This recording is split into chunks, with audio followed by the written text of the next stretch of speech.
Quand tu entends Nigeria, qu'est-ce qui te vient à l'esprit? Le soleil brûlant, les marchés bruyants, de beaux vêtements et des danses au rythme des tambours africains. Et bien sûr, les stéréotypes, la pauvreté, le danger, le chaos, mais si tu creuses un peu plus, l'image est tout autre. Ici, la réalité est bien plus intéressante et bien plus folle. Dans certains villages, les femmes choisissent leur mari devant toute la communauté, simplement sur une danse. Si tu rates le rythme, tu restes seul. Avant le mariage, les jeunes filles peuvent être publiquement examinées pour vérifier leur pureté, sans fioriture ni cérémonie. Et les garçons, qu'on appelle Yahoo Boys, mêlent l'escroquerie en ligne à de véritables rituels de sorcellerie pour devenir millionnaires. Seulement, au Nigeria, une malédiction peut coûter plus cher qu'un avocat. Et comment le monde numérique se mêle-t-il ici à des rituels vieux de plusieurs millénaires? Regarde jusqu'à la fin. Cet épisode va changer ta vision, non seulement du Nigeria, mais aussi du monde entier. Avant de plonger dans les traditions les plus étranges du Nigeria, clarifions une chose. Le Nigeria n'est pas un petit village perdu dans le désert comme beaucoup l'imaginent. C'est un géant, un pays qui s'étend sur presque 1 million de kilomètres carrés. Sa population dépasse 222 millions d'habitants. C'est presque 3 fois plus que la population de toute l'Allemagne. Et ce n'est pas tout. Ici, on parle plus de 200 langues. 200! Imaginez un pays où tous les 100 km, les gens peuvent parler une autre langue. Et que cela soit tout à fait normal. Et surtout, le Nigeria est la première économie d'Afrique. Oui, vous avez bien entendu. Il a dépassé même des géants comme l'Afrique du Sud et l'Égypte.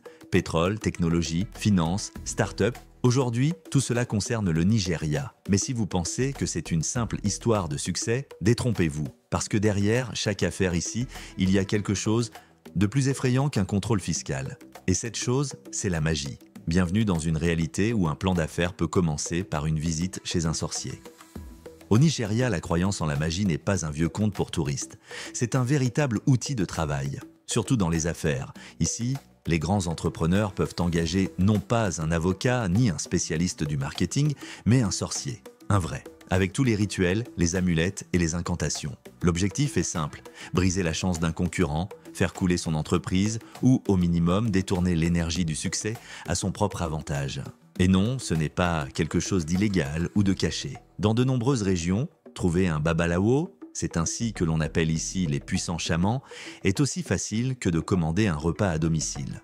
Et ces services peuvent coûter plus cher qu'une consultation auprès des meilleurs avocats. Pendant qu'en Europe, on règle les différends devant les tribunaux pour des brevets ou des contrats, au Nigeria, on peut simplement participer à un rituel nocturne et considérer que le problème est réglé. Faire des affaires sans magie est ici perçu comme une faiblesse. Même chez les jeunes start-upers de Lagos, on peut voir des bracelets de protection au poignet, par précaution. Parce qu'ici, personne ne veut perdre sa chance. Surtout si elle coûte moins cher qu'un bon avocat. Et oui, demandez à un Nigérian, il ne se moque donc pas de cela. Il croit sérieusement que la chance est une ressource et qu'elle doit être protégée.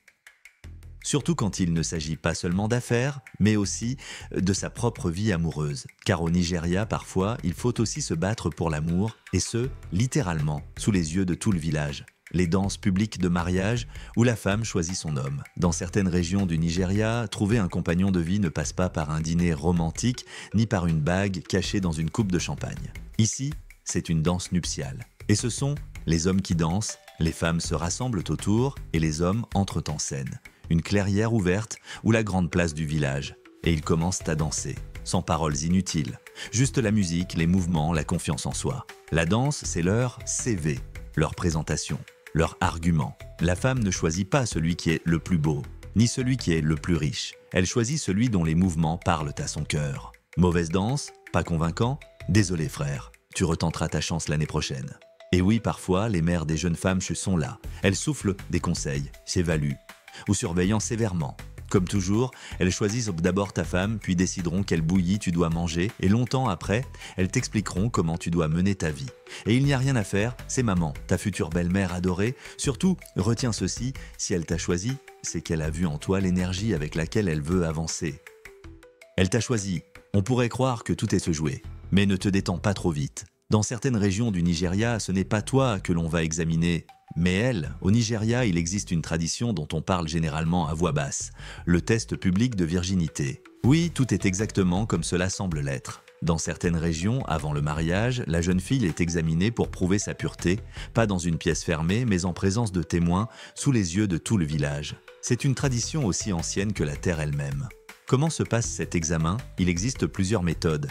La plus répandue est un rituel particulier. Les femmes âgées inspectent la jeune fille, réalisent une cérémonie, vérifient parfois certains signes sur le corps ou procèdent d'un même à l'épreuve du tissu blanc après la nuit de noces. Si tout est conforme, on organise une fête. Sinon, le mariage peut être annulé. Et la famille peut être couverte de honte pour de longues années. Ainsi, au Nigeria, la vie privée ne concerne pas seulement l'amour. C'est aussi un contrat social. Et mieux vaut ne pas le rompre.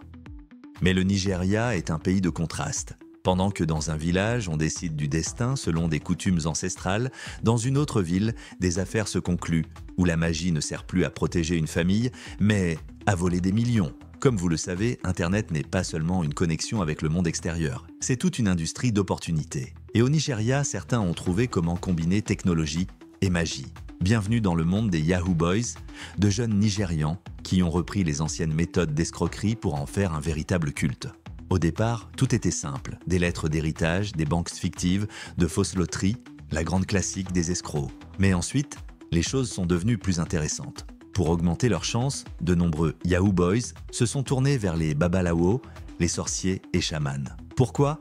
Pour effectuer des rituels de réussite, envoûter la victime, soumettre sa volonté et attirer l'argent grâce aux forces obscures. Certains vont encore plus loin. On dit que des amulettes béatiens spéciales, le sang d'animaux et des rituels nocturnes dans la forêt peuvent rendre l'escroc invincible. Et oui, ces rituels coûtent cher. Parfois, les Yahoo Boys dépensent plus pour la magie que pour l'achat d'un ordinateur ou la location d'un appartement. La police nigériane a même créé des unités spéciales pour lutter contre les escrocs rituels du net. Mais la demande ne faiblit pas, car ici, beaucoup croient que la chance ne réside ni dans l'éducation, ni dans les startups, ni dans les business plans, mais dans le fait de connaître le bon sorcier. Car c'est lui qui peut t'ouvrir le chemin vers l'argent facile, ou bien te le fermer pour toujours. Mais sortons dans les rues du Nigeria et voyons ce qu'elle donne aux yeux d'un Européen ordinaire. Dans les rues du Nigeria, on klaxonne non pas pour se disputer, mais pour dire « Je suis là, j'arrive, écarte-toi si tu tiens à ta vie ». Lagos, l'un des plus grands mégapoles du monde, vibre comme un organisme vivant. Camions, mobylettes, vendeurs, enfants, odeur d'épices grillées et musique de tous les côtés. Ici, la rue est à la fois un restaurant, un bureau, une scène de concert et un marché. Pas de feu rouge, pas de priorité. Si tu veux traverser, traverse. Croise les mains en prière et avance. Tout bouillonne, tout résonne, tout bouge. Et malgré ce chaos apparent, les Nigérians sourient, rient et savourent la vie. Le Nigeria n'est pas un pays de règles, c'est un pays de force, de vitesse et d'énergie. Ici, on ne cherche pas à être confortable. Ici, on vit, à fond. Merci d'avoir regardé.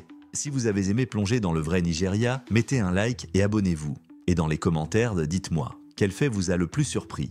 La magie, les mariages, ou peut-être la vie dans les rues où les règles semblent de ne plus exister. J'attends vos réponses et vos impressions.